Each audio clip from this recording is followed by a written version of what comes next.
Okay, सो अब हम start करेंगे रूमैट, ठीक है, रूमेटोलॉजी।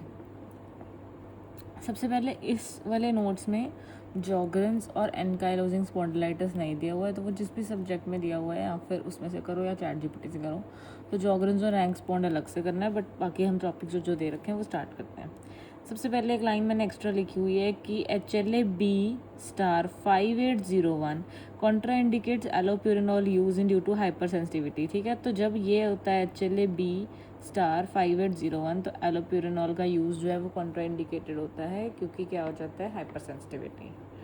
तो ऑटो एंटीबॉडी सबसे पहले हम पढ़ेंगे सारी एक साथ। ठीक है, सबसे पहले देखो SLE के साथ कौन सी ऑटो एंटीबॉडीज़ हैं। सबसे पहले ANA एंटी न्यूक्लियर एंटीबॉडी, ये मोस्ट सेंसिटिव होती है। ये एंट्री क्राइटेरिया फॉर डायग्नोसिस की सबसे पहले हम ANA करके देखेंगे। अगर तो ANA पॉजिटिव है तो हम बाकी सारे फीचर्स देखेंगे SLE की, एंट्री पॉइंट है ये। उसके बाद एंटी CQ1 और anti DS-DNA, it corresponds to disease activity. Flares देखने के लिए हम ये सब करेंगे।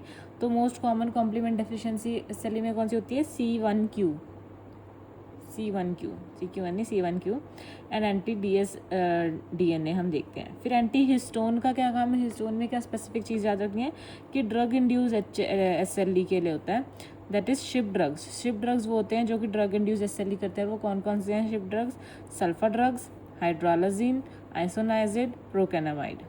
ठीक है, यूजुअली माइल्ड होता है और CNS और रीनल इन्वॉल्वमेंट इज़ रेयर।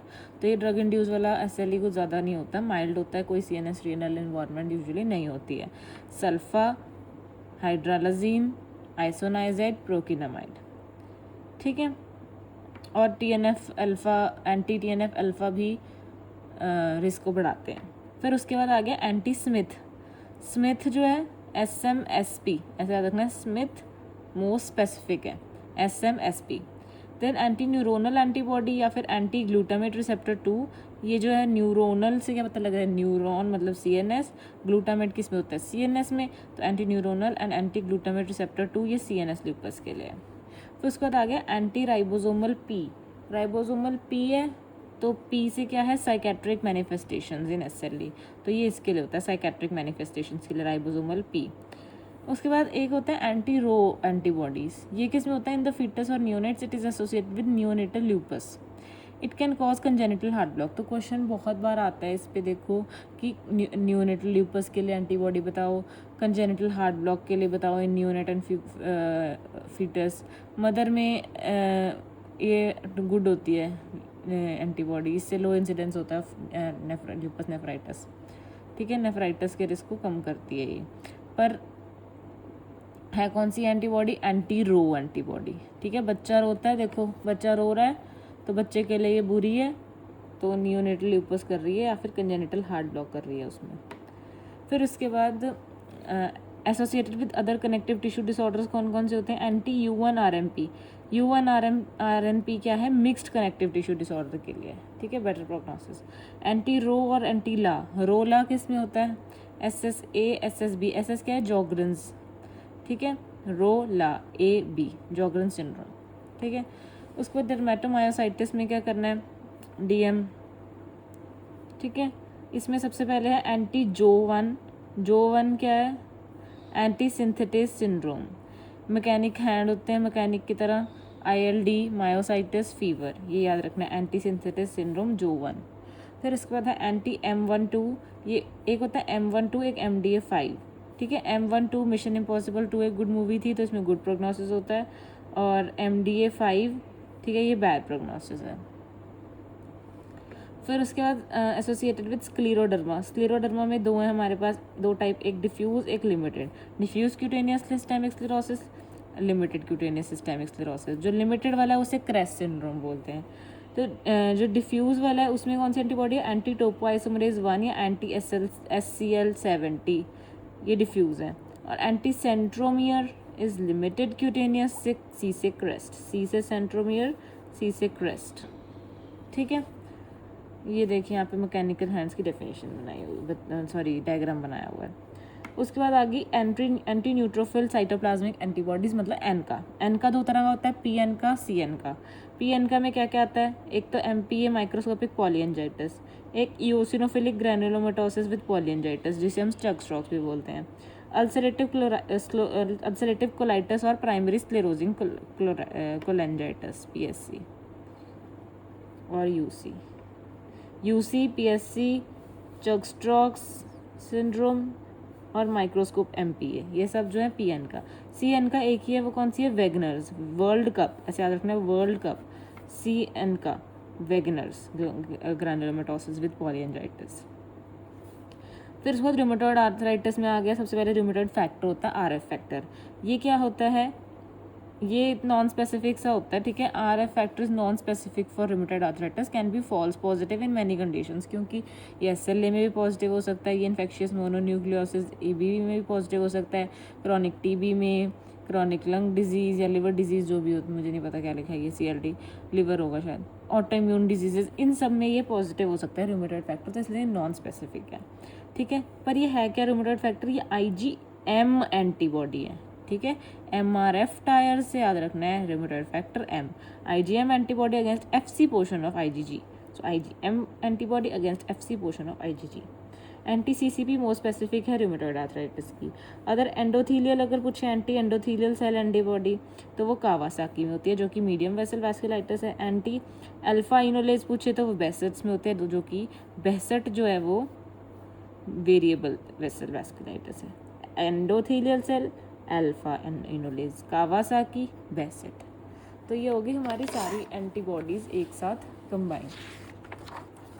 उसके बाद ऑटो एंटीबॉडीज़ जो होती है वो फ्लोरोसेंस पैटर्न देती हैं, ठीक है। अगर हम इन्हें इम्यूनोफ्लोरोसेंस से देखें तो हमारे पास क्या क्या पैटर्न है, देखो। सबसे पहले है होमोजीनस पैटर्न, फिर ये है जो बीच में से खाली, बीच में से कलर्ड स्पेकल्ड पैटर्न, फिर है डॉट डॉट वाला सेंट्रोमियर पैटर्न, और एक है न्यूक्लियोलर पैटर्न, ठीक है। ये देखो क्या किया था, सी से सेंट्रोमियर, तो एंट्री सेंट्रोमियर किस में था? सी से क्रेस्ट में। उसके बाद न्यूक्लियोलर पैटर्न किस में था? Anti SLC17 diffuse systemic sclerosis. उसके बाद होमोजीनस पैटर्न किस में था? एंटी DSDNA और एंटी हिस्टोन, ठीक है। DSDNA और हिस्टोन में है होमोजीनस पैटर्न। स्पेकल्ड किस किस में है? रो ला जो UNNP, जो कि मिक्स्ड था, ये मिक्स्ड कनेक्टिव टिश्यू डिसऑर्डर के लिए था ना, तो वो तो पता ही लग रहा है मिक्स पिक्चर है। एक तो UNRNP, रो ला जो, ये एंट्री सेंट्रोमियर क्रेस्ट के लिए, ये सिस्टेमिक स्क्लेरोसिस डिफ्यूज वाली के लिए एंटी SCL70, और ये DS और हिस्टोन। अब आगे हमारे पास PN का और CN का के बारे में बताने के लिए। CN का क्या होता है? साइटोप्लाज्मिक पैटर्न होता है CN का। PN का क्यों बोलते हैं उसे? P क्या है? पेरीन्यूक्लियर पैटर्न होता है उसका। जो CN का है उसमें टारगेट एंटीजन क्या होगा? प्रोटीनेज 3 PR3, और एक इसमें होगा वेगनर्स में वर्ल्ड कप, ठीक है। और ये जो है पेरीन्यूक्लियर PN का, ये इसमें क्या होगा? Target antigen माइलोपेरोक्सीडेज MPO। ये किस किस में होता है हमने पढ़ लिया, MPA, इओसिनोफिलिक ग्रैनुलोमेटस चर्क-स्ट्रोक्स, ठीक है, ulcerative colitis, primary sclerosing cholangitis PSC, तो इन सब में होता है, ठीक है। तो this is antibody, auto antibody का फ्लोरेसेंस पैटर्न। नेक्स्ट हम बात करते हैं SLE की, ठीक है। SLE क्या होता है? ऑलमोस्ट एवरी डिजीज़, मतलब कोई भी सिम्टम है वो SLE में मोस्टली इंक्लूड होता है। तो डायग्नोसिस कुछ अगर और नहीं बन रहा तो प्लीज़ कंसिडर SLE। पर इसमें क्या होता है, हमें एंट्री पॉइंट हमने क्या पढ़ा था, क्या है? ANA। अगर ANA is more than equal to 1:80 by immunofluorescence, तो वो एंट्री क्राइटेरिया होता है, ठीक है। विदाउट दिस कोई SLE नहीं है। फिर उसके बाद एडिटिव वेटेड स्कोरिंग सिस्टम हम यूज़ करते हैं, जिसमें हमारे पास 2 डोमेन्स होते हैं। एक होता है हमारे पास क्लिनिकल डोमेन, और एक होता है हमारे पास इम्यूनोलॉजिकल डोमेन, ठीक है। क्लिनिकल और इम्यूनोलॉजिकल, ओनली हाईएस्ट स्कोर पर डोमेन इज काउंटेड, ठीक है। इसका एक डोमेन का हाईएस्ट स्कोर ले लेंगे, और फिर जो टोटल स्कोर अगर मोर देन इक्वल टू 10 आ जाएगा तो हम उसे SLE क्लासीफाई कर सकते हैं। क्लिनिकल डोमेन में बहुत सारी चीज़ें आती हैं, बस एक बार लिस्ट को पता होनी चाहिए, कोई बहुत ही वो नहीं है। मोस्ट कॉमन चीज़ अगर पूछें कोई SLE में क्या होएगा, तो वो आर्थराइटिस होता है, ठीक है। देखो क्या क्या हो सकता है, फीवर, अब किसको कितने पॉइंट्स मिले करने की जरूरत नहीं है। फीवर, नॉन स्कारिंग एलोपेशिया भी हो सकता है, बंदा गंजा भी हो सकता है, ओरल अल्सर्स भी हो सकते हैं, सब एक्यूट क्यूटेनियस डिस्कॉइडल लूपस हो सकता है, एक्यूट क्यूटेनियस लूपस हो सकता है, साइनोवाइटिस हो सकता है जॉइंट्स में। न्यूरो में क्या होगा? डिलीरियम, साइकोसिस, सीजर्स, प्लूरल या पेरिकार्डियल एफ्यूजन हो सकता है, पेरिकार्डाइटिस हो सकता है। श्रिंकिंग लंग सिंड्रोम भी होता है कि लंग वॉल्यूम कम हो रही है, ये एक नई सी बात लग रही है। फिर उसके बाद leucopenia, thrombocytopenia, AIHA, auto immune haemolytic anaemia, ठीक है। रीनल में क्या है, proteinuria, lupus nephritis. Lupus nephritis की क्लास के अकॉर्डिंग मार्क्स हैं कि कितने हैं, ठीक है। ल्यूपस नेफ्राइटिस किडनी में हो सकता है। उसके बाद इम्यूनोलॉजिकल डोमेन में क्या है कि अगर तो एंटी फॉस्फोलिपिड एंटीबॉडीज़ हैं इंपॉर्टेंट, ठीक है। एंटी फॉस्फोलिपिड एंटीबॉडीज़ कौन कौन सी हैं, एक तो है anti cardiolipin, anti beta 2 glycoprotein 1 and lupus anti coagulant, ठीक है। क्या क्या है, एंटी कार्डियोलिपिन, इसे रिवाइज करना, ठीक है, revise it. Anti cardiolipin, anti beta 2 glycoprotein 1, lupus anti coagulant. और उसके बाद एंटी कार्डियोलिपिन में क्या होता है, फॉल्स पॉजिटिव VDRL और RPR भी होता है सिफिलिस में, एंटी कार्डियोलिपिन में। ल्यूपस एंटी कोएगुलेंट में क्या होता है, APTT बढ़ता है।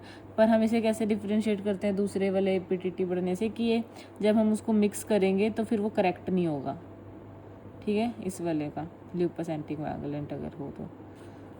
उसके बाद कॉम्प्लीमेंट प्रोटीन्स देखेंगे, C3 C4 के लेवल, C3 या C4 के लेवल कम है या फिर C3 C4 दोनों के लेवल कम है। एसरी स्पेसिफिक एंटीबॉडी जो हमने पढ़ी थी, DSDNA, एंटी SPSM पढ़ा था ना, स्मिथ एंटीबॉडी, वो देख लेंगे।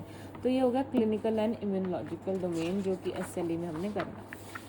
अब SLE में एक और चीज़ सबसे पहले से बताओ, SLE की पैथोफिजियोलॉजी क्या होती है। इसमें क्या होता है, SLE में 3 लेटर्स हैं, तो क्या होगा, टाइप 3 हाइपर सेंसिटिविटी। और HLA कौन सा होगा, DR3, ठीक है। क्या होगा इसमें, defective clearance of apoptotic debris and DNA leads to immune complex formation, ठीक है, टाइप 3 हाइपर सेंसिटिविटी। क्लियरेंस नहीं होएगी एपोप्टोटिक डेब्रिस की और वहाँ पे इम्यून कॉम्प्लेक्स फॉर्मेशन बनने लग जाएगा, type 3 hyper sensitivity. HLA DR3 genetic susceptibility of SLE। Early complement deficiency शुरू हो जाएगी क्योंकि इम्यून कॉम्प्लेक्स इम्पेयर हो गया, तो सबसे पहले कौन से होएगा, C1Q, फिर उसके बाद C2, फिर C4, ठीक है। और एक TREX1 म्यूटेशन हो जाएगी जिससे कि DNA क्लियरेंस नहीं होगी, ठीक है। पैथोफिजियोलॉजी में हमने कई शब्द कर लिए, HLA DR3, type 3 hyper sensitivity reaction, एक complement deficiency C1Q, C2, C4, ठीक है। और एपोप्टोटिक डेब्रिस इकट्ठा हो जा रहा है, क्लियर नहीं हो रहा, और TREX1 म्यूटेशन, ठीक है। अब उसके बाद आ गया SLE में एक ल्यूपस नेफ्राइटिस इंपॉर्टेंट, जिसमें मैं गलती करके आई थी पेपर में, मेरे जो प्रॉफ में पेपर्स थे कि ल्यूपस नेफ्राइटिस आया था, पर मैं उसमें वो लिख के आई थी, SLE नहीं TB वाला लिख आई थी, कोई और करके आई थी, ठीक है। तो ल्यूपस नेफ्राइटिस में क्या होता है, हमारे पास क्लासेस होती हैं 1 2 3 4 5 6। पहले क्या है, 2 क्लासेस मेसेंजियल की, ठीक है। तो first is minimal, second is proliferative. Minimal mesangial, proliferative mesangial. Proliferative में हाइपरसेलुलैरिटी होगी ऑब्वियसली। उसके बाद थर्ड फोर्थ क्या है, फोकल और डिफ्यूज। फोकल डिफ्यूज, इसमें less than 50% glomeruli involve, more than equal to 50% glomeruli involve. और इसमें सब एंडोथीलियल डिपॉजिट्स होते हैं और वायर लूप लीजन्स होती हैं। यहाँ पे हम देख सकते हैं हिस्टो में wire loop deposits on light microscopy. और इम्यूनोफ्लोरेसेंस पे क्या होता है, फुल हाउस इफेक्ट, जिसमें IgG, IgM, IgA, C3, C1Q सब फ्लोरेसेंस दिख रही होती है। तो ये जो मोस्ट कॉमन टाइप है, ये कौन सा है, टाइप 4 डिफ्यूज वाला। वायर लूप किस में दिखती है, type 4। Subendothelial deposits type 4, more than equal to 50% हमारे टाइप 4। फिर आ गया 5 और 6। 5 है मेम्ब्रेनस, जिसमें सब एपिथेलियल ऊपर वाले डिपॉजिट्स होते हैं। एडवांस्ड हो गया, जिसमें 90% से ज़्यादा भी स्क्लेरोज्ड। उसके बाद ट्रीटमेंट ऑफ ल्यूपस नेफ्राइटिस, क्या ट्रीटमेंट होगा, स्टेरॉइड्स देंगे। मोस्ट ऑफ द केसेस जो इसमें हम रिमैट में पढ़ेंगे उसका यही ट्रीटमेंट है, एक्सेप्ट आई थिंक इसका नहीं है, स्क्लेरोडर्मा का ट्रीटमेंट नहीं है ये, बाकी सब में यही मोस्टली ट्रीटमेंट होता है। क्या करते हैं हम, स्टेरॉइड्स दे देते हैं, और इसमें हम क्या देंगे, ल्यूपस में साथ में साइक्लोफॉस्फामाइड या फिर माइकोफिनोलेट मॉर्फेटिल। साइक्लोफॉस्फामाइड या फिर माइकोफिनोलेट मॉर्फेटिल, ठीक है। बायोलॉजिक्स टारगेटेड थेरेपी क्या होगा, बायोलॉजिक्स बेलीम्यूमैब, एनीफ्रोलुमैब, ठीक है। बेली, ठीक है, बेली से क्या याद आएगा, बी लिम्फोसाइट स्टिमुलेटर है ये, बोल। बी लिम्फोसाइट स्टिमुलेटर के लिए क्या है, बेलीम्यूमैब। एनीफ्रोलुमैब क्या है, टाइप 1 इंटरफेरॉन, फ्रो इंटरफेरॉन, ठीक है, बेली बी लिम्फोसाइट स्टिमुलेटर, ये बायोलॉजिक्स हम यूज़ कर सकते हैं। वोक्लोस्पोरिन क्या है, जैसे साइक्लोस्पोरिन होता है कैल्सिन्यूरिन इनहिबिटर, वैसे ही वोक्लोस्पोरिन भी उसका भाई है, न्यू एजेंट है साइक्लोस्पोरिन कैल्सिन्यूरिन इनहिबिटर। फिर उसके बाद डेफिनेटिव ट्रीटमेंट तो यही है कि भी रीनल ट्रांसप्लांट करा लो। इसमें से जो MMF माइकोफिनोलेट मॉफेटिल है वो हम प्रेगनेंसी में नहीं देते, इट इज़ कॉन्ट्राइंडिकेटेड, ठीक है। और इसमें क्या है, symmetrical small joint poly articular arthritis, it is the most common clinical features, मैंने भी बताया है कौन सा है, आर्थराइटिस, सिमेट्रिकल स्मॉल जॉइंट्स पे जो होता है। और एक है जैकॉर्ड आर्थ्रोपैथी, जो आगे भी करेंगे, ये डिफॉर्मिटी होती है पर इसमें इरोजन्स एब्सेंट होती हैं, ठीक है। तो अगर क्वेश्चन में लिखा है इरोजन्स एब्सेंट तो क्या होगा, जैकॉर्ड, ठीक है। नेक्स्ट है सार्कोइडोसिस। सार्कोइडोसिस और स्क्लेरोडर्मा, ये छोटे से 2 टॉपिक करके फिर हम मेन आर्थराइटिस पे आएंगे और वैस्कुलाइटिस पे, ठीक है। सार्कोइडोसिस में क्या होता है, ये लिम्फ नोड इन्वॉल्वमेंट होती है। सार्कोइडोसिस सुन के तुम्हारे मन में लिम्फ नोड आने चाहिए, ठीक है। क्या क्या होगा इसमें, फीवर, कफ, हिलार लिम्फेडिनोपैथी।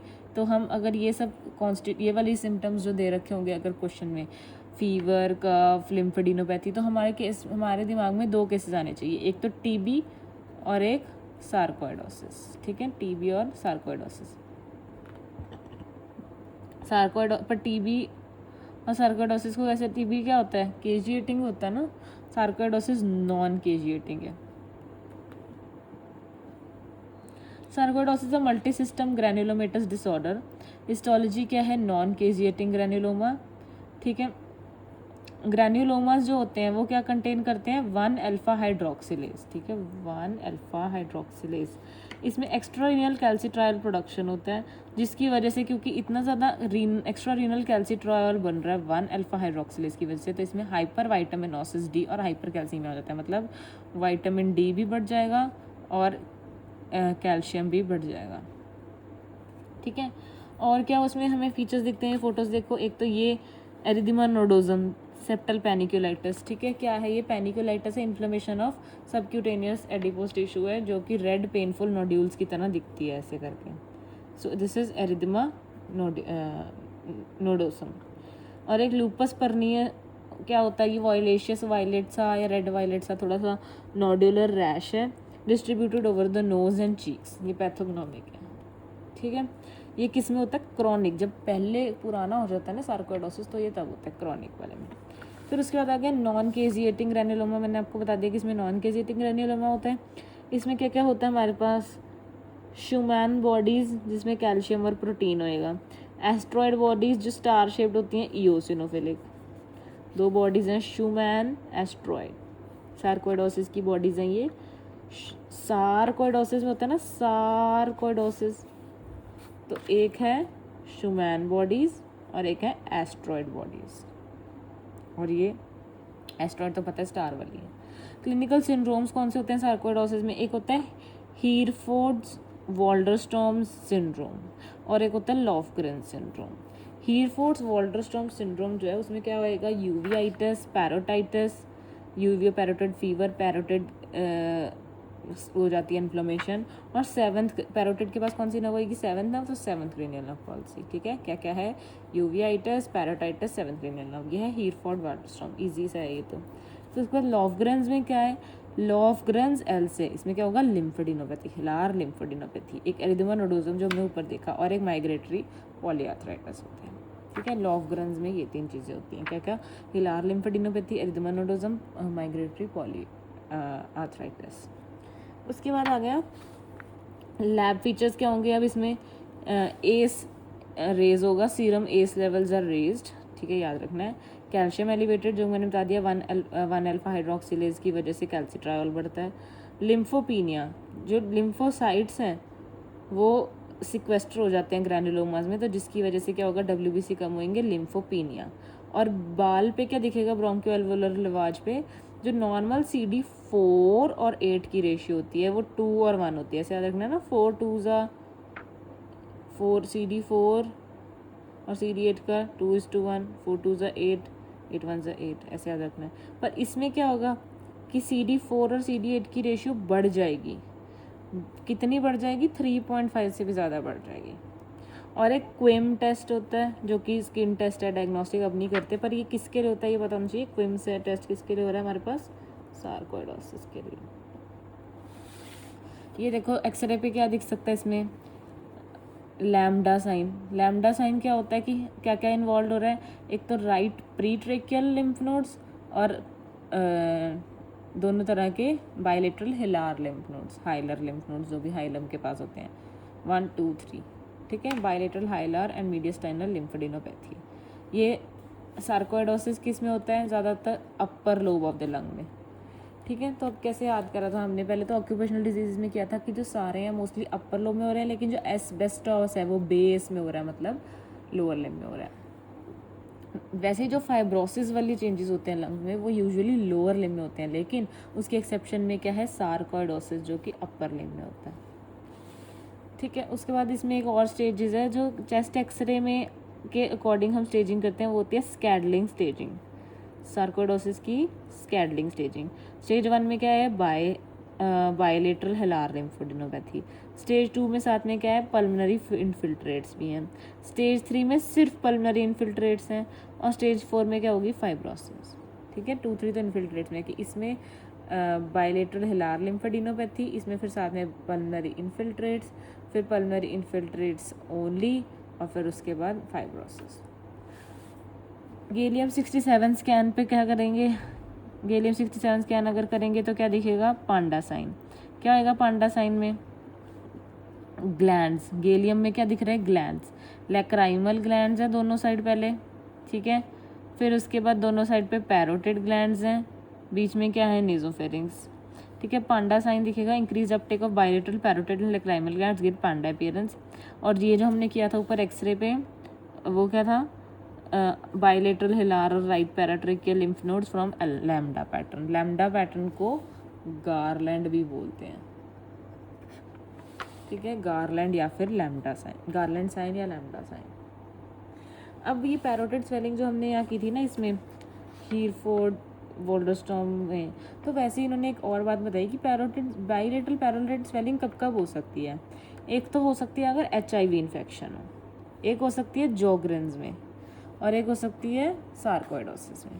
जोग्रेन सिंड्रोम में और सार्कोइडोसिस में और HIV में। चलो HIV में क्या होता है, ब्लेल, मतलब इसमें क्या होता है, CD8+ T सेल इन्फिल्ट्रेट्स होते हैं, और HIV पॉजिटिव पेशेंट होता है। जोग्रेन में CD4+ T सेल इन्फिल्ट्रेट्स होते हैं, और इसमें एंटीबॉडीज़ होती हैं, एंटीरोला माल्ट लिम्फोमा का रिस्क होता है।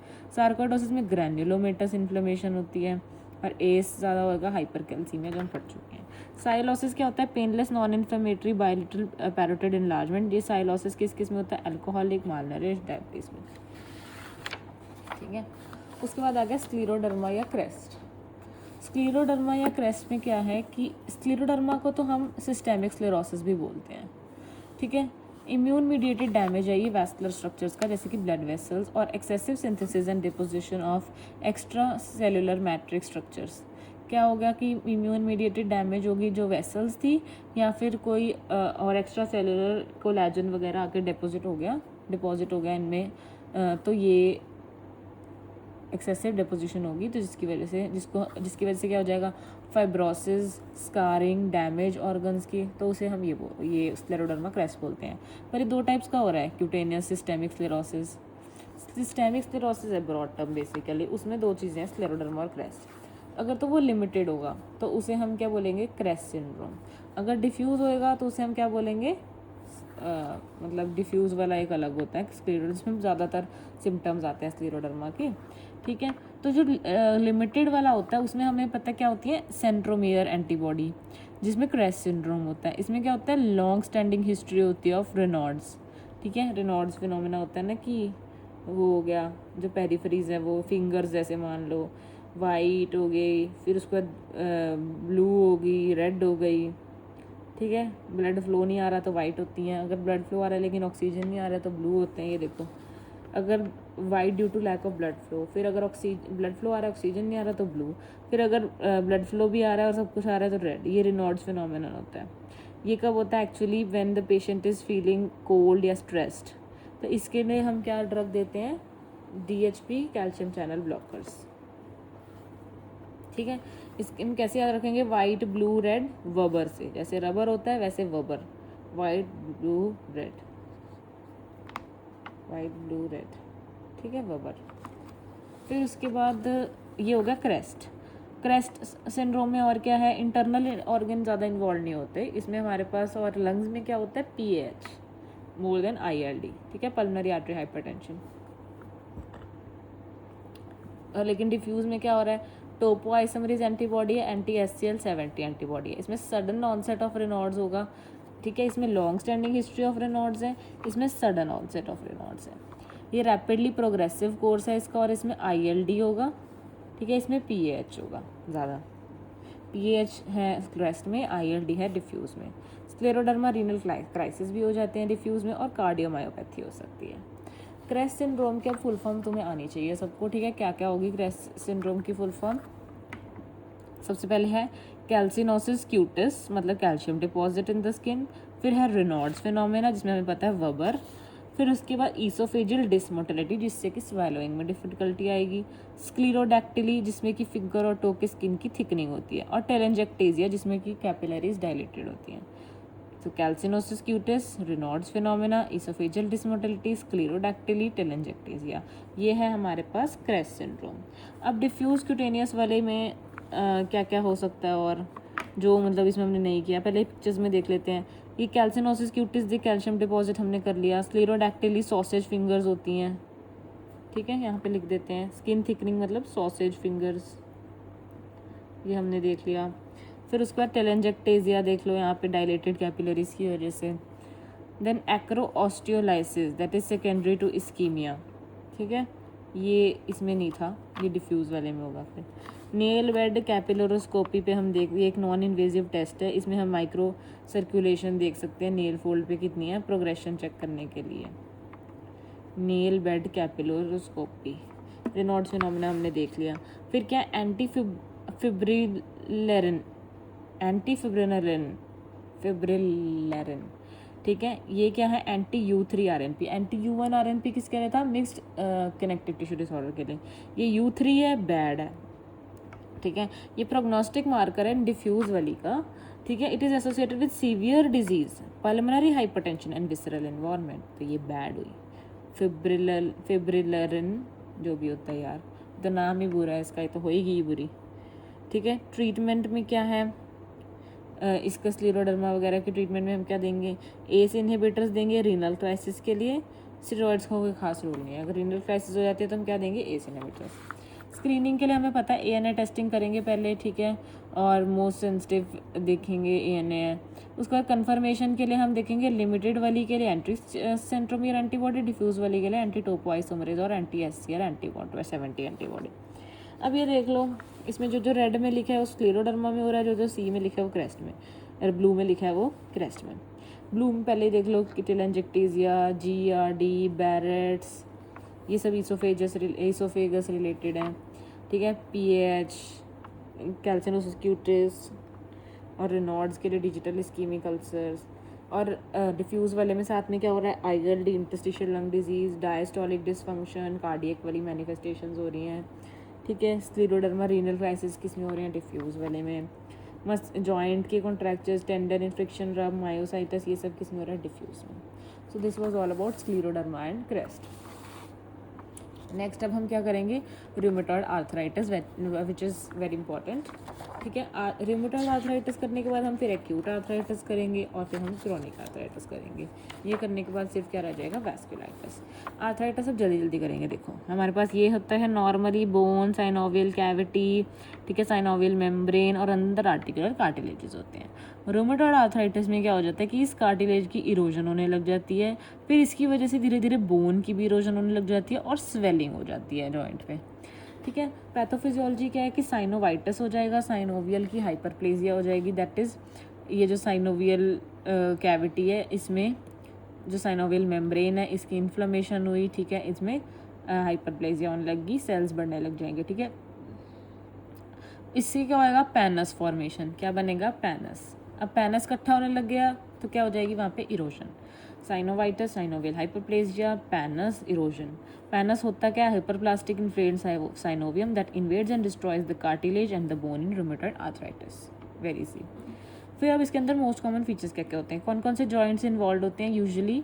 ये देखो, ये हैंड है तो this is metacarpophalangeal joint, proximal interphalangeal, distal interphalangeal. तो इसमें एमसीपी और पीआईपी जो है वो इन्वॉल्व होता है, डीआईपी स्पेयर्ड होता है। ठीक है, डीआईपी स्पेयर्ड होता है, ये इंपॉर्टेंट पॉइंट है। स्पाइन में ज़्यादातर क्या होता है, सी वाले सर्वाइकल स्पाइन इन्वॉल्व होती है, C1 C2 atlanto axial subluxation हो सकती है। एक्स्ट्रा आर्टिकुलर में मोस्ट कॉमन अगर पूछे तो कि एक्स्ट्रा आर्टिकुलर मैनिफेस्टेशन बताओ मोस्ट कॉमन, तो क्या होएगा, सबक्यूटेनियस नोड्यूल्स। उसके बाद कार्डियक मैनिफेस्टेशन क्या होएगी, पेरिकार्डाइटिस। वैल्वुलर में अगर पूछेंगे तो mitral regurgitation, pulmonary pleural effusion, haematological में anaemia of chronic disease. Ocular में क्या होएगा, केरेटोकंजंक्टिविटिस, सिक्का एंड स्क्लेराइटिस। लिम्फोमा में कौन सा होएगा, diffuse large B cell lymphoma. ठीक है, most common cause of death cardiac की होगी, कार्डियक अरेस्ट की वजह से। ऐसे ही एक रूमेटॉइड आर्थराइटिस का एक और फॉर्म क्या है, JIA, that is juvenile idiopathic arthritis, आपको पता ही है। इसकी डेफिनेशन क्या है कि एज लेस देन 16 ईयर्स में होता है, और आर्थराइटिस क्या होता है, more than equal to 6 weeks के लिए, 16 ईयर्स 6 वीक्स के लिए अगर हो तब।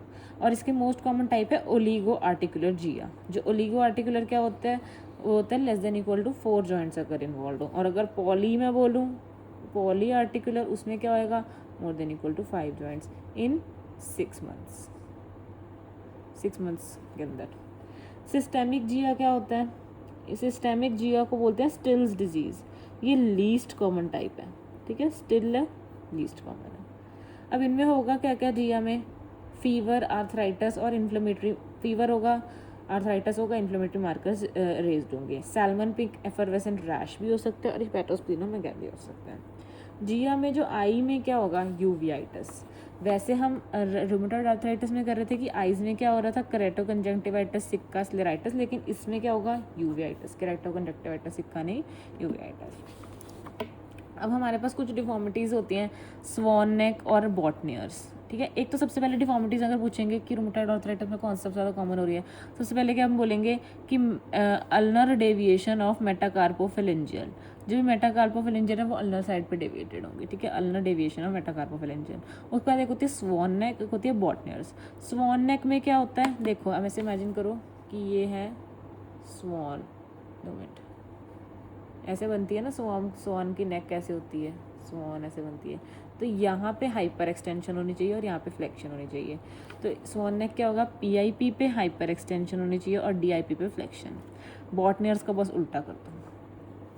ठीक है, इसको याद करने का, अगर ऐसे वाला नहीं कंफ्यूज कर रहा है, याद नहीं रह रहा, तो याद रखो स्ट्रीट फूड ऑफ दिल्ली।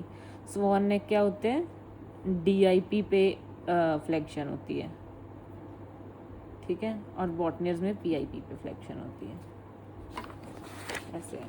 अब उसके बाद है रूमेटॉइड आर्थराइटिस के ही बहुत सारे फीचर्स हैं इस बंदे में।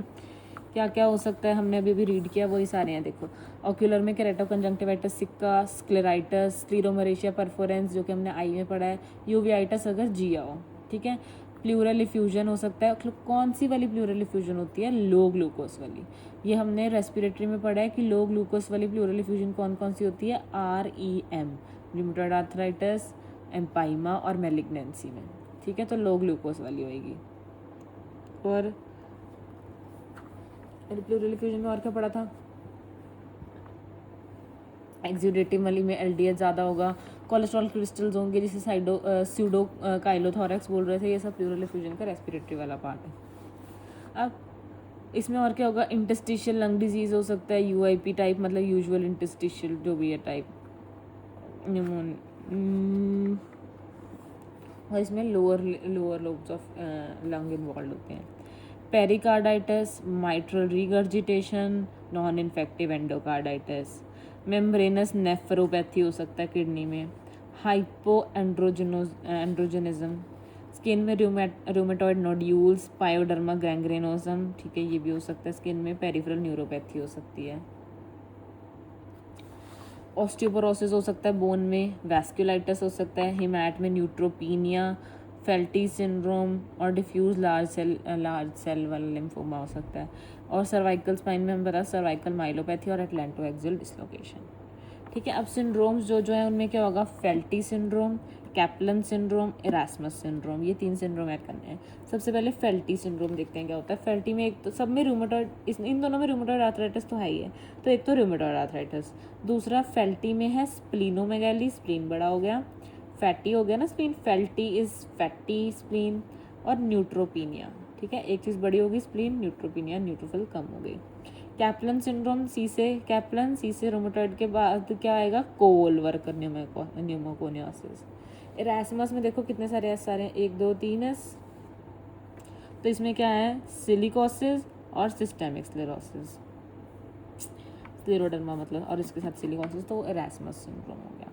एक एसएलई में क्या था कि एसएलई जो हमने पहले पढ़ा था उसमें एक पॉइंट रह गया था, मैंने यहाँ लिख दिया था कि लिब्बन सैक्स एंडोकार्डाइटिस होता है एसएलई में, जो कि एक नॉन बैक्टीरियल वेरिकोस एंडोकार्डाइटिस है एसोसिएटेड विद एसएलई। ठीक है, अब ये नोट करने वाली बात है, यहाँ मैंने लीवर नहीं बनाया क्योंकि इसमें रूमेटॉइड आर्थराइटिस में हिपैटिक डिसफंक्शन नहीं होता।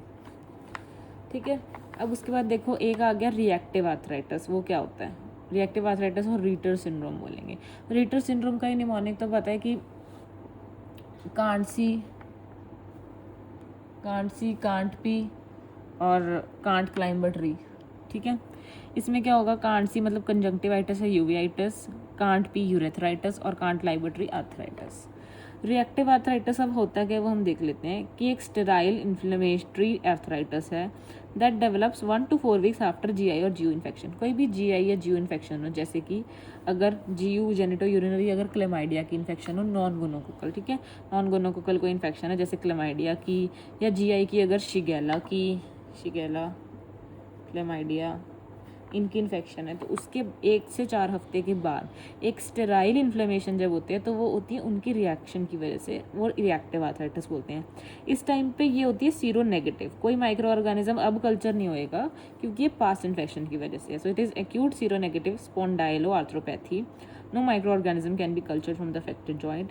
It is in strong association with HLA-B27. इसकी आर्टिकुलर मैनिफेस्टेशंस क्या हैं, वो तो यही है कि आर्थराइटिस है, डैक्टिलाइटिस है, एंथेसाइटिस है। पर एक्स्ट्रा आर्टिकुलर मैनिफेस्टेशंस क्या है, आई वाली मैनिफेस्टेशंस होगी सबसे पहले तो conjunctivitis, acute uveitis, most common तो यही वाली है, एक्यूट एंटीरियर यूवियाइटिस वाली। फिर उसका जेंटो यूरिनरी में क्या है, यूरेथराइटिस, सर्विसाइटिस। स्किन में है केराटोडर्मा ब्लेनोरेजिका, ठीक है, oral ulcers, nail changes etcetera. So this was about reactive arthritis. Next आ गया कि रूमेटॉइड आर्थराइटिस की हमने मैनेजमेंट कैसे करनी है। रूमेटॉइड आर्थराइटिस की मैनेजमेंट के लिए सबसे पहले हम देखेंगे कब मैनेज करेंगे इसको, जब भी सिम्टम्स होंगे। ठीक है, सिम्टोमेटिक अगर रूमेटॉइड आर्थराइटिस है तो क्या करेंगे, हम एनसेड्स देंगे, ठीक है, उसे ठीक करने के लिए शॉर्ट टर्म ग्लूकोकॉर्टिकॉइड दे सकते हैं। अगर फिर उसके बाद नहीं फ़र्क पड़ता हम देंगे कन्वेंशनल डीमार्ट्स जो कि हम यूज़ करते हैं। ठीक है, क्या क्या है वो, सबसे पहले है मीथोट्रेक्सेट विद फोलिक एसिड। ये डीमार्ट ऑफ चॉइस है and has to be started early. अगर तो ये नहीं रिस्पॉन्ड करता तो फिर डीमार्ट के स्टेप अप करो, मतलब उसके साथ कोई कॉम्बिनेशन थेरेपी दो। क्या अदर डीमार्ट्स कौन से हैं, सल्फासैलाजीन, हाइड्रोक्लोरोक्विन, लेफ्लुनोमाइड। तो ये 4 नाम याद होने चाहिए रूमेटॉइड आर्थराइटिस की मैनेजमेंट में, मीथोट्रेक्सेट, सल्फासैलाजीन, हाइड्रोक्लोरोक्विन और लेफ्लुनोमाइड। ठीक है, मीथोट्रेक्सेट विद फोलिक एसिड में हमने बता दिया कि अगर नहीं रिस्पॉन्ड करता स्टेप अप करेंगे, मतलब इसके साथ तुम जैसे सल्फासैलाजीन, हाइड्रोक्लोरोक्विन ये सब ऐड करके देख लो, 1-2 कॉम्बिनेशन थेरेपी बना लो इनकी। लेकिन मीथोट्रेक्सेट का साइड इफेक्ट क्या होता है, हेपाटोटॉक्सिक हो सकता है, पल्मोनरी फाइब्रोसिस कर सकता है, माइलोसप्रेशन कर सकता है, ओरल अल्सर्स कर सकता है, ब्लू ग्रे स्किन कर सकता है। तो ये मीथोट्रेक्सेट के साइड इफेक्ट्स हैं। और ताकि फोलिक एसिड या फोलिनिक एसिड इसके एंटीडोट है कि ताकि इसकी टॉक्सिसिटी ना हो जाए, ल्यूकोवोरिन। कौन सा एंटीडोट, ल्यूकोवोरिन। पर अगर हो गई सीवियर टॉक्सिसिटी, रीनल भी फेलियर होने लग गया, तो अब हम क्या देंगे, ग्लूकारपिडेज जो कि हाइड्रोलाइज करता है मीथोट्रेक्सेट को इनटू नॉन टॉक्सिक कंपाउंड्स। तो नॉर्मल एंटीडोट क्या लिखा है इन्होंने, ल्यूकोवोरिन, फोलिनिक एसिड जो साथ में दे सकते हैं। ग्लूकारपिडेज हम कब देंगे, जब सीवियर टॉक्सिसिटी हो जाएगी रीनल फेलियर के साथ। ये जो अब सारे पढ़े हैं, सल्फासालाजिन, हाइड्रोक्लोरोक्विन, फ्लेवोनोमाइड, ठीक है, इसके अब हम ध्यान में देते हैं। अगर तो प्रेगनेंसी हो तो क्या हो जाता है प्रेगनेंसी में, ताकि फीटस रिजेक्ट ना हो जाए, जो सेल मीडिएटेड इम्यूनिटी है वो कम हो जाती है, ह्यूमोरल इम्यूनिटी बढ़ जाती है ना, मतलब कि TH1 जो है वो कन्वर्ट हो जाता है TH2 में, तो इम्प्रूव्स इन प्रेगनेंसी। तो इसमें क्या होता है, जो ये होता है क्योंकि सेल मीडिएटेड इम्यूनिटी अपने आप कम हो गई, तो रूमेटॉइड आर्थराइटिस के फ्लेयर्स अपने आप कम हो गए। तो जो ये वाली डिजीज होती हैं TH1 वाली, मतलब rheumatoid arthritis, multiple sclerosis, psoriasis, ये सब अपने आप प्रेगनेंसी में इम्प्रूव होने लग जाती हैं। लेकिन जो SLE, Graves disease, myasthenia gravis, ये वाली जो डिजीज़ होती हैं ये वर्सन होती हैं और ख़राब हो जाती हैं, क्योंकि ये TH2 वाली हैं प्रेगनेंसी में। तो चलो, अब रूमेटॉइड आर्थराइटिस अगर है प्रेगनेंसी में तो हम क्या सेफ ड्रग्स यूज़ कर सकते हैं। हाइड्रोक्लोरोक्विन सेफ़ है, सल्फासालाजिन विद फोलिक एसिड भी सेफ़ है, लेकिन हम क्या नहीं देंगे, हम मीथोट्रेक्सेट नहीं देंगे और हम लेफ्लुनोमाइड नहीं देंगे, ठीक है। हाइड्रोक्लोरोक्विन दे सकते हैं, उसकी सेफ डोज कितनी होती है, > 5 mg/kg पर डे, ठीक है। पर हाइड्रोक्लोरोक्विन की साइड इफेक्ट्स क्या है, रेटिनल टॉक्सिसिटी और कार्डियोटॉक्सिसिटी। हमें पता है क्लोरोक्विन जो है वो QT प्रोलॉन्गेशन के ड्रग्स में हमने पढ़ी थी CBS में, तो ये कार्डियोटॉक्सिक क्यों है, ये 1A ड्रग्स में QT प्रोलॉन्गेशन कर दिया है। और रेटिनल टॉक्सिसिटी में क्या कर रही है, बुल्स आई मैक्युलोपैथी।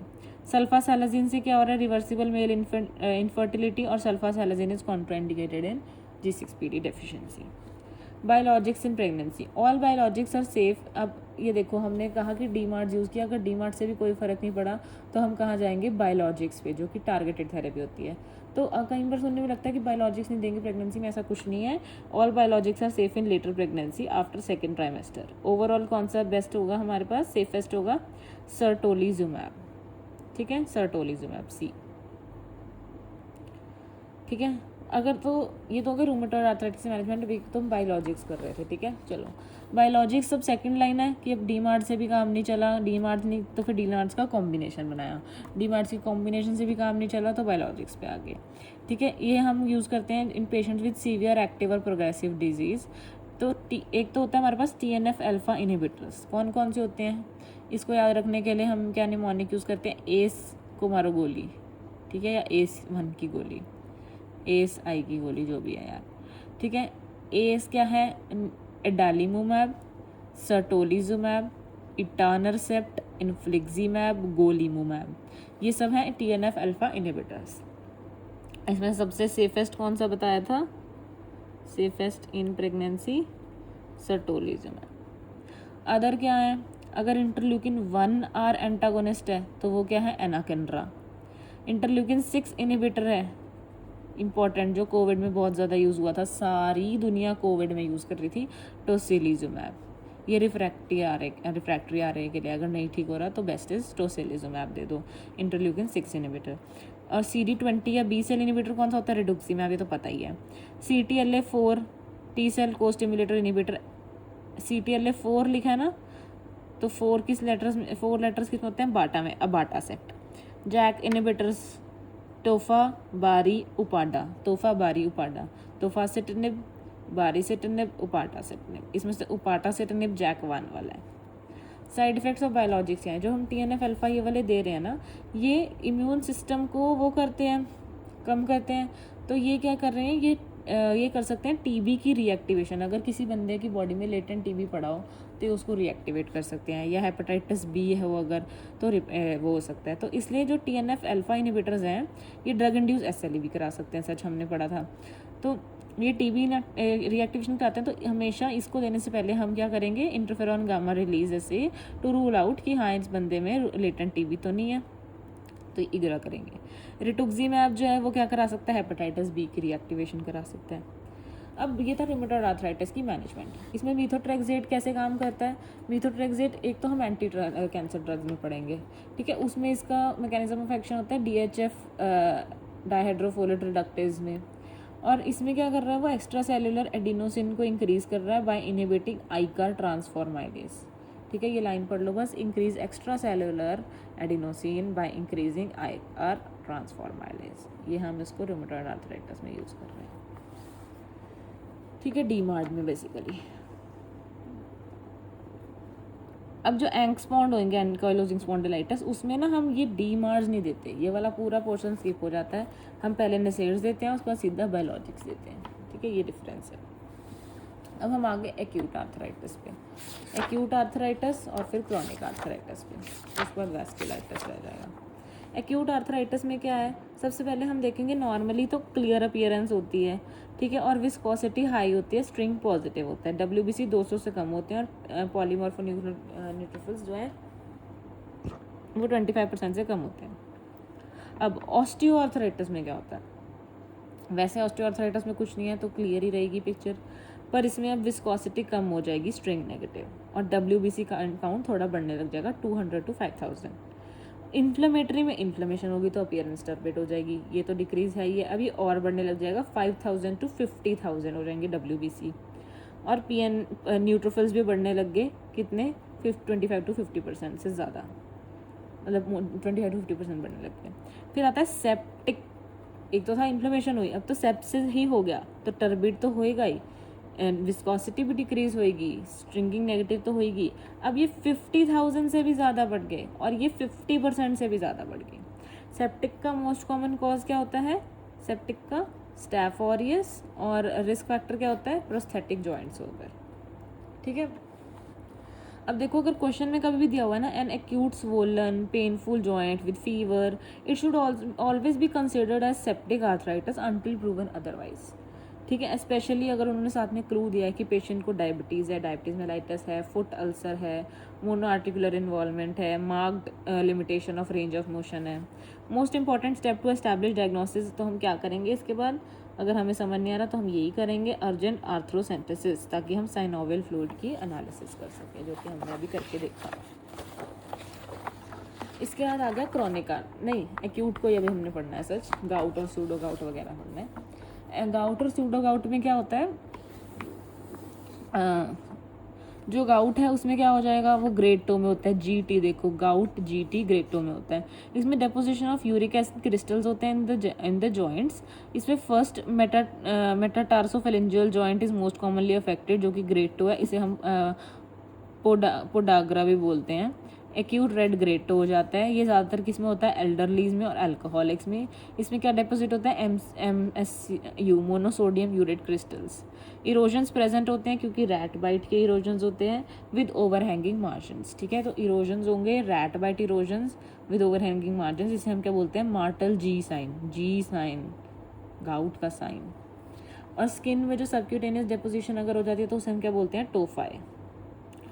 इसमें अगर हम देखें तो मोनोसोडियम यूरेट क्रिस्टल्स हमें कैसे दिखेंगे, अगर हम देखेंगे तो बाइफ्रिंजेंट नेगेटिव, तो N negative monosodium urate, N से नीडल शेप्ड। वैसे वहीं पे सूडो गाउट में क्या आएगा कि इसमें क्या हो जाता है, इसमें यूरिक एसिड नहीं होता, इसमें कैल्सिफिकेशन हो जाती है, ठीक है, ऑफ द जॉइंट कार्टिलेज, जिसे हम कॉन्ड्रोकैल्सिनोसिस भी बोलते हैं। और ये मोस्ट कॉमनली देखो, इसमें हमें पैर का एक्सरे दिखाया है, इसमें नी का, मोस्ट कॉमनली नी में इन्वॉल्व होता है। इसमें क्या हो जाता है, deposition of calcium pyrophosphate crystals, ठीक है। इसमें एसोसिएशंस होती हैं, किस किस के साथ एसोसिएटेड होगा, हीमोक्रोमेटोसिस। हीमोक्रोमेटोसिस में हमेशा याद रखना है क्या होगा, मेटाकार्पोफेरेंजियल जॉइंट्स में हुक शेप्ड मेटाकार्पोफेरेंजियल जॉइंट्स होते हैं, ठीक है। हाइपर पैराथायरॉयडिज्म हो सकता है, इसमें हाइपर मैग्नेसीमिया हो सकता है, और हाइपोथायरॉयडिज्म हो सकता है। हमने देखना कैल्शियम कब कब बढ़ रहा है, हाइपर पैराथायरॉयड, हाइपोथायरॉयड एक्सेट्रा। और ये क्या होते हैं, कैल्शियम पायरोफॉस्फेट या क्रिस्टल्स, तो ये पॉजिटिवली बाइफ्रेंजेंट होते हैं और ये रोम्बॉइड शेप्ड के होते हैं, ठीक है।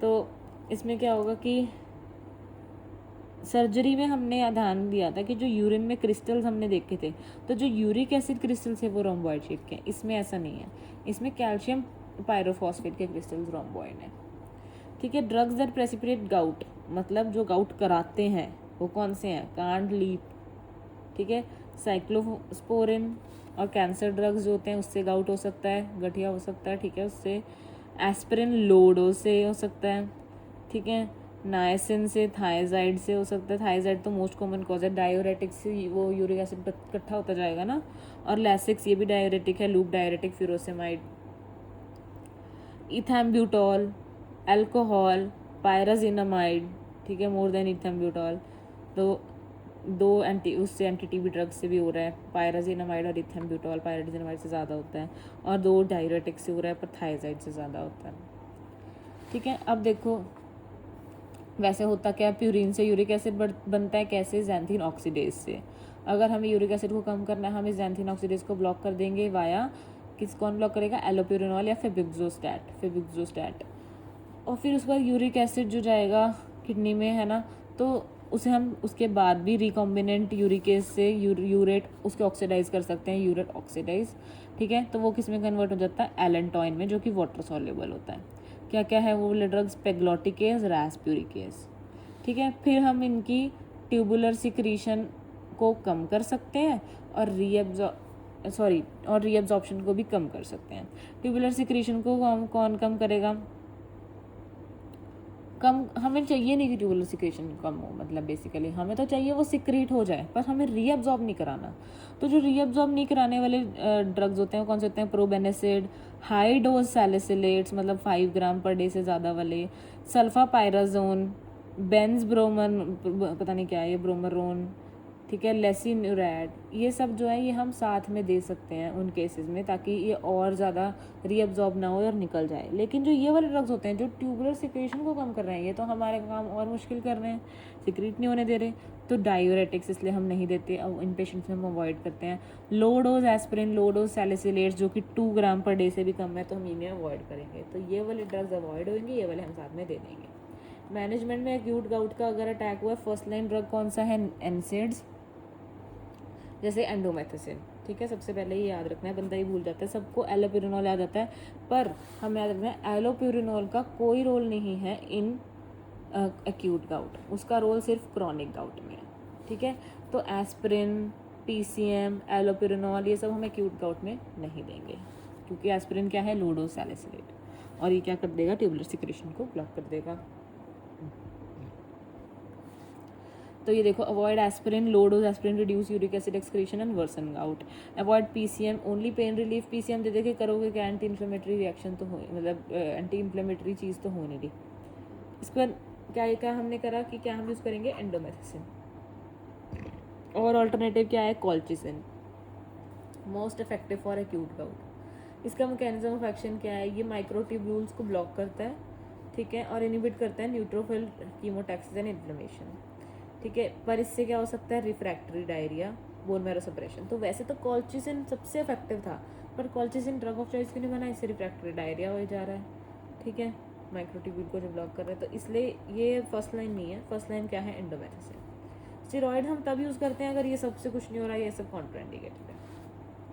उसके बाद क्रॉनिक गाउट में क्या करेंगे, क्रॉनिक गाउट में हमारा गोल क्या होता है, क्योंकि ऐसे तो उस बंदे को गाउट रहता ही है, तो अब जब भी कोई बंदा लेके आएगा ना कि मेरा यूरिक एसिड बढ़िया रहता है, इन टेस्ट्स में लेके आते थे वहाँ पे CHC बनूर में, तो जिन्हें क्रॉनिक गाउट है उनमें हमें चाहिए सीरम यूरिक एसिड का target level less than 6 mg per day, ताकि अटैक्स या फिर टोफाई ना हो, ठीक है। टोफाई क्या हो रहा था, ये subcutaneous deposition of MSU in the skin, ठीक है।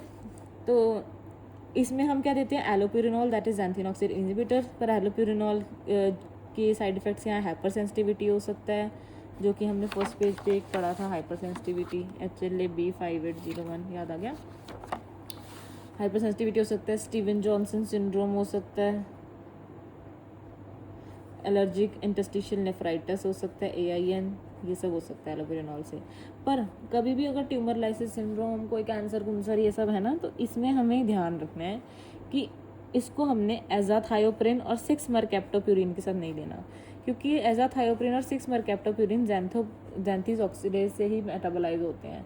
तो अगर हम साथ में इसको ही ब्लॉक कर देंगे तो वो मेटाबोलाइज नहीं होंगे, ठीक है। तो फिर हम क्या ऑल्टरनेटिव, फिर हम कुछ और यूज़ करेंगे, ठीक है। अब इसका ऑल्टरनेटिव क्या है वैसे, एलोप्यूरिनॉल का एक्सोस्टैट, ठीक है। रिकॉम्बिनेंट यूरिकेज हम यूज़ करते हैं इन ट्यूमर लाइसिस सिंड्रोम, जो मैंने अभी ऊपर बताया था, उसमें क्या होगा, पेग्लोटिकेज हम सीवियर गाउट में यूज़ करते हैं, रास्ब्यूरिकेज हम यूज़ करते हैं हाइपर यूरिसीमिया का ट्यूमर लाइसिस सिंड्रोम में। ये हो गया एक्यूट आर्थराइटिस। अब आता है क्रॉनिक आर्थराइटिस। क्रॉनिक आर्थराइटिस वो होता है जो कि मोर देन 6 वीक्स के पहले हो। ये 2 तरह का हो सकता है, इन्फ्लेमेटरी, नॉन इन्फ्लेमेटरी।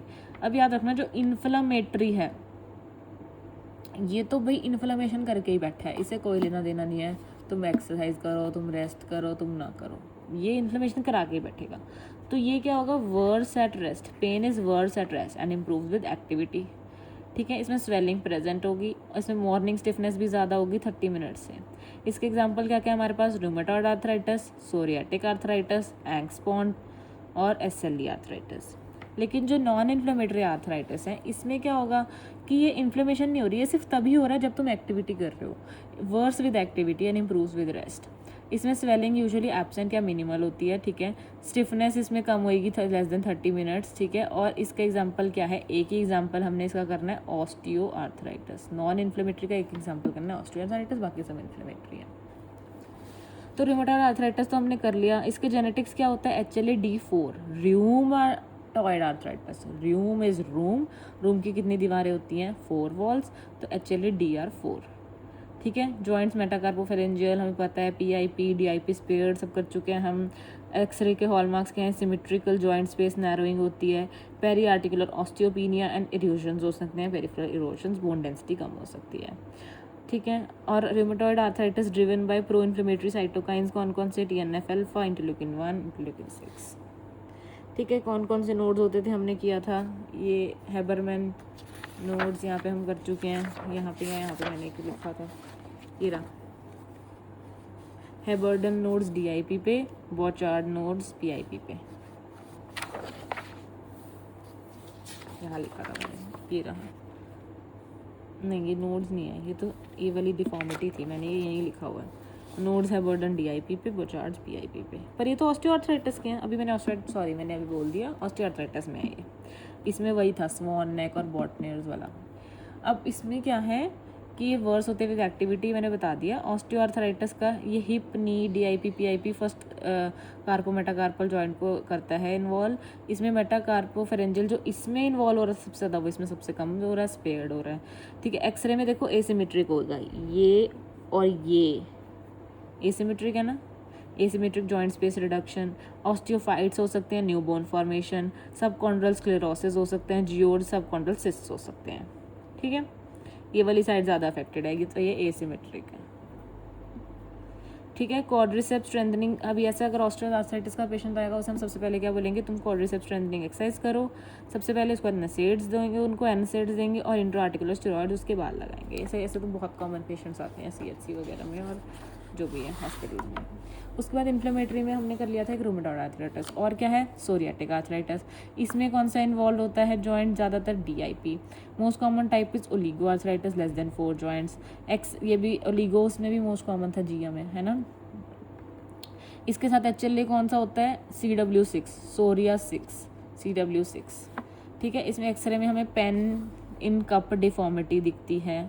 ठीक है, टेलीस्कोपिक डिजिट्स दिखते हैं, मतलब ख़राब ही हो जाते हैं ऊपर, तो फर्स्ट डिजिट एम्प्यूटेशन हो जाती है, मतलब टेलीस्कोपिक डिजिट ऊपर वाले डिजिट की। ठीक है, स्किन नेल चेंजेस दिखते हैं। SLE एसोसिएटेड आर्थराइटिस क्या में इंपॉर्टेंट चीज़ क्या है कि ये नॉन इरोजिव होते हैं। इसमें जैकवर्ड्स आर्थरोपैथी दिखती है, अल्नर डेविएशन, स्वान नेक और करेक्टेबल होता है। ये usually normal mild space narrowing होगी, पर सबसे इंपॉर्टेंट बात जो याद रखनी है, इसमें कोई इरोजन्स नहीं है, जैकवर्ड्स बताया था ना। उसके बाद न्यूरोपैथिक जॉइंट, इसको हम चारकोट्स बोलते हैं। इसके कॉजेज़ क्या होते हैं, डायबिटीज़, न्यूरोपैथी, सिरिंगोमेलिया। इसमें 5 Ds हैं, disorganisation, density, destruction, debris, distension. It looks very destructive, ऐसे लग रहा है सारा सारा खराब हो गया, बट पेन इज़ मिनिमल। ठीक है, diabetes, neuropathy, syringomyelia, disorganisation, density, destruction, debris, distension. ये सब ना यार एक बार रिवाइज करना, मुझे चारकोट्स वाला थोड़ा सा कम याद रह रहा है।